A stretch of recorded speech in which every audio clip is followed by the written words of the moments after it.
Today I'm going to begin some testing on the Iron Will Outfitters Broadhead. And first of all, I finally got my hands on some of these.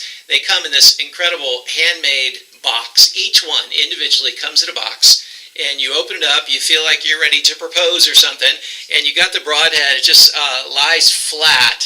Let's see if we can see it. It lies flat in there on this felt background. It's really impressive. And you pull it out and hold it there. And first of all, just the eye test. This thing is quality. You know, there's some broadheads you hold and you just go, it's not going to be very good. This one you hold, you go, okay, this is top tier for sure. And you're paying for it to be top tier, so you'd expect it, but it definitely fits the bill, literally. And then the next observation, it's made out of A2 tool steel. So this is a really premium steel, and it's actually not just regular A2 steel, but it's been triple heat tempered as well as cryogenically tempered to produce an incredible hardness, as a Rockwell hardness of 60, but also an incredible resistance to impact. Its Charpy C-notch score is really high, it's multiple times higher than a typical stainless steel. So it has a really good resistance to impact, and it has a fairly good resistance to wear, which will make a difference on edge retention. So it's a really top-notch steel. And then I like that it's a cut-on-contact tip. That's good. It's going to really aid in penetration, that it's two blades in the beginning and then followed by smaller bleeder blades there. I like that the blades are really thick. I believe they're 0.063 inches thick, both the bleeders as well as the main blades. All the blades are replaceable as well, which is nice. Has a solid steel ferrule to it. And then you notice the tip itself. I like that it's kind of a chisel tip, even though it's a two-blade head. It's got that chisel tip there for extra strengthening. Has the ferrule going up high toward the tip to give extra lateral strengthening there. I like that. And then I like the flight. I got to shoot these out to 100 yards the other day, and you can see my previous video about that.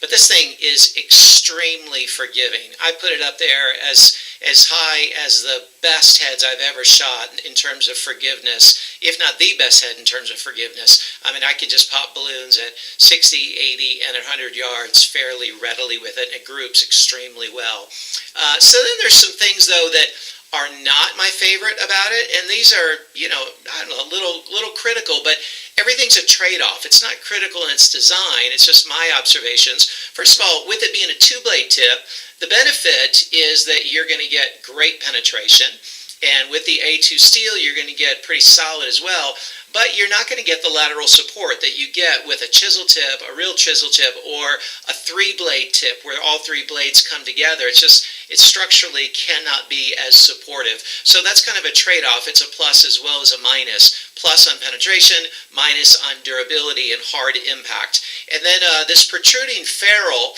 again, there's a plus to it, that it strengthens the blade going up pretty high, but it has a little bit of a lip to it, a little bit of an edge. And I can imagine that's going to could get stuck, not on flesh, but maybe on bone. If it's split in bone or a hard material right there, I can push down and feel a bit of an edge to it.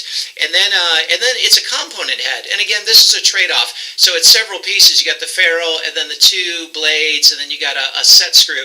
The set screw has no tension on it. Okay, it's not any stress on it. That goes against the arrow itself and into the ferrule, but it holds the blades in place. But you got multiple pieces. Now, the plus side of that is each piece can be stamped and ground and hardened. I mean, it can be put together to extremely high specifications because they're individual pieces, and it's a little bit easier to do fine-tuning, machining like that.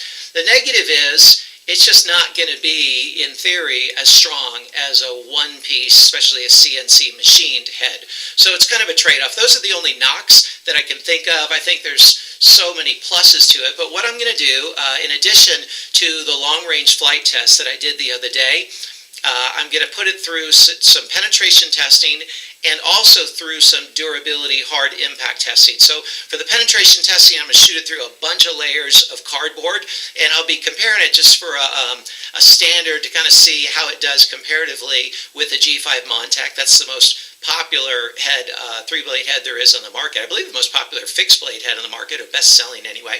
So I'll be testing it in penetration with that in the cardboard, then also testing it in penetration with some fiberboard. I got 1.5 inches thick of compressed wood fiberboard, so we're going to be putting it through that. That's a good homogeneous medium to test it through. There's not knots and so forth like there is in plywood, and like in bone there's varying densities of bone and different angles in the bone.